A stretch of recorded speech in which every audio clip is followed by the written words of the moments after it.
ई शिवाय नमस्तभ्यम दोस्तों। भगवान शिव जी आपकी हर मनोकामना पूरी करे, इसी कामना के साथ आज का वीडियो हम शुरू करेंगे। दोस्तों, जितिया व्रत में दान का एक विशेष महत्व बतलाया गया है। जितिया व्रत में हमें दान कब निकालना है, कैसे निकालना है और दान में एक चीज़ जो है वो अवश्य रखनी है। इसकी संपूर्ण विस्तार से वीडियो आपके लिए लेकर आई हूँ, तो वीडियो को पूरा ध्यान से अंत तक देखिएगा, सुनिएगा। दोस्तों, वीडियो पसंद आ जाए तो वीडियो को छोटा सा एक लाइक कर दीजिएगा और अपने ही चैनल को जरूर से सब्सक्राइब कर दीजिएगा। दोस्तों यहाँ पर जो दान की सामग्री है वो एकत्रित हम एक थाल में करेंगे। आप इसी तरह से जो है वो दान निकाल सकते हैं। तो यहाँ पर मैंने आटा रखा है। दोस्तों, आटे का दान का विशेष महत्व है। अगर आपके यहाँ चावल रखा जाता है दान में तो आप चावल भी जो है वो रख सकते हैं। ये एक प्रकार का सीधा होता है। एक व्यक्ति को या ब्राह्मण को या किसी ज़रूरतमंद को हम एक प्रकार से सूखा भोजन देते हैं एक टाइम का, जैसे दान या सीधा भी कहा जाता है। तो देखिए, इस व्रत में तोरई का बहुत महत्व है, तोरई के पत्तों का बहुत ज़्यादा महत्व है। ये दान आप चाहे तोरई के पत्तों में रख कर दे सकते हैं, लेकिन मेरे पास बहुत ज़्यादा तोरई के पत्ते नहीं हैं। मैं यहाँ पर दिखाने के लिए केवल ये तोरई के पत्ते रख रही हूँ और 2 ही पत्ते हैं। तो देखिए, इससे ना नियम भी पूरा हो जाएगा हमारे यहाँ। तो बहुत सारे जगह पे ना तोरई के पत्ते जो है वो नहीं मिल पाते हैं, तो एक आधी आप देख लीजिएगा और उसको इस प्रकार से दान में रख दीजिएगा।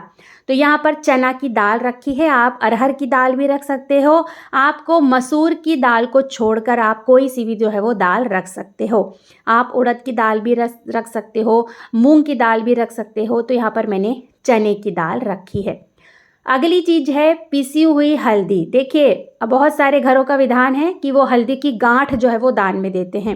तो यहाँ पर देखिए, मैंने पिसी हुई हल्दी रखी। अगर आपके यहाँ हल्दी की गांठ जो है वो दान में दी जाती है तो आप वो भी रख सकते हैं। तो चने की दाल हो गई, हल्दी हो गई, आटा हो गया। अब अगली चीज़ क्या है? नमक। तो नमक जो है वो अवश्य रखें।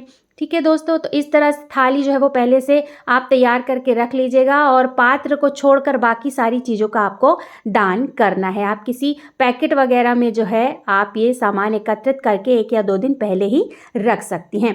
देखिए, बहुत सारे घरों का विधान है, सिंदूर दान में किया जाता है और सिंदूर दान में नहीं किया जाता। तो आप अपने घर की जो है वो नियम विधि देख लीजिएगा। अगर किया जाता है तो दान में जो है वो आप अवश्य रखिएगा।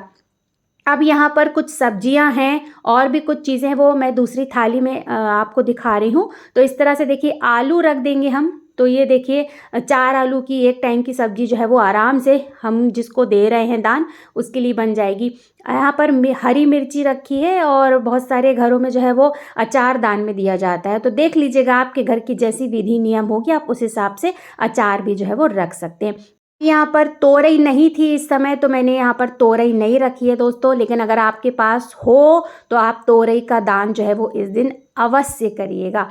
ठीक है, बहुत सारे जगह पर झिंगनी या इस तरह से कुछ कहा जाता है, हमारे यहाँ तोरई कहा जाता है। तो आप तोरई अवश्य रखिएगा। यहाँ एक आधी फल रख लीजिएगा। तो इतनी चीज़ें जो है वो आप दान में अवश्य निकाल सकते हैं। ये पर्याप्त चीज़ें हैं।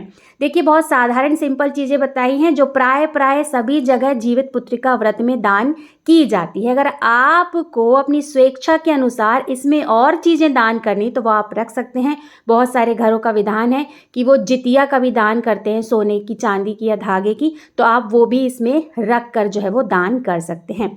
देखिए दोस्तों, अभी दान जो है वो अधूरा है, अभी हमें इसको पूरा करना है। हम इसको पूरा कैसे करेंगे? दक्षिणा रख के। जिसको भी हम दान दे रहे हैं, अगर इस दान में उस सामने वाले व्यक्ति को किसी चीज़ की कमी बेसी लगती है तो वो इस दक्षिणा से पूरी हो जाती है। तो आप जो है वो दान में दक्षिणा अवश्य रखें, जिससे सामने वाले को अगर कुछ और चीज़ें इसमें रखनी है या उसको कम लग रही हैं तो वो इस पैसों से जो है वो उस चीज़ को खरीद लेगा या उसके किसी काम ही आ जाएंगे। तो इस तरह से दक्षिणा जो है वो आप अवश्य रखें।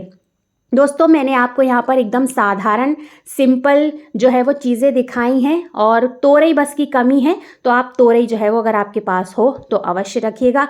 अच्छा दोस्तों, यहाँ पर एक बात और आपसे क्लियर कर देती हूँ। अगर आपके घर में इन चीज़ों के अलावा भी कोई और चीज़ दान में दी जाती है जितिया व्रत में, तो वो आप रखकर अपनी स्वेच्छा से दे सकते हैं। यहाँ पर बिल्कुल साधारण और बहुत ही कम चीज़ें जो है वो मैंने दिखाई हैं, जो सबके पास जो है वो प्राय रहती हैं।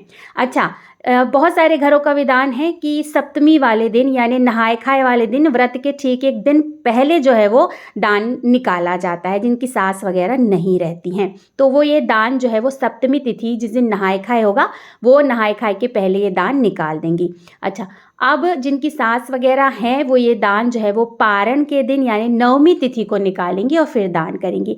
आपके यहाँ का जैसा विधान है, आपके यहाँ अगर सप्तमी को दान निकाला जाता है तो आप सप्तमी को निकालिए, और अगर आपके यहाँ पारण वाले दिन यानी नवमी तिथि के दिन दान निकाला जाता है तो आप नवमी तिथि के दिन जो है वो दान निकालिए। इस तरह से सभी वस्तुओं पर हाथ लगा देंगे और इस तरह से पानी से जो है वो 3 बार आचमन कर देंगे और हम पात्र को छोड़कर बाकी सभी चीज़ों का दान कर देंगे। दोस्तों आशा करती हूँ आपको ये वीडियो पसंद आया होगा, आपको इस वीडियो से थोड़ी सी मदद मिली होगी, तो वीडियो को छोटा सा एक लाइक कर दीजिएगा। आपका एक छोटा सा लाइक हमें प्रेरित करता है और भी अच्छे नए वीडियो बनाने के लिए। बहुत जल्द मिलते हैं दोस्तों एक नए वीडियो के साथ, एक नई जानकारी के साथ। तब तक लिए शिवाय नमस्तभ्यम।